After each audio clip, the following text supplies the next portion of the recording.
Today we're going to be going over how to go ahead and unclog your bathroom sink and remove the sink stopper. Today the main tool we're going to be using here is going to be a zip it tool.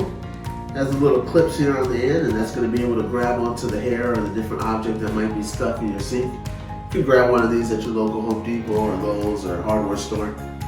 So first we'll go underneath here to the bottom. Got a screw down here that we've got to unloosen here with your sink stopper. We'll go ahead and unspin this one here loose. This will unloosen our sink stopper. Pops out of place here. Then we'll go back up top here and remove our sink stopper. Alright. Then we'll go ahead and grab our zip it and we'll get it going down the drain here slowly.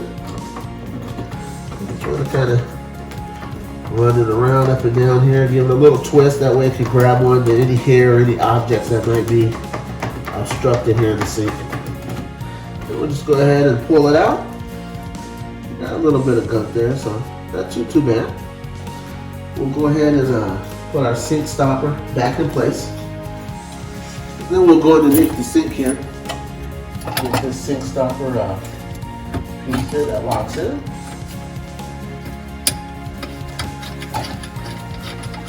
Go ahead and screw that down. Just want to snug it up and tight. And then we'll just go ahead and run our sink water here, see if we're going to be free flowing.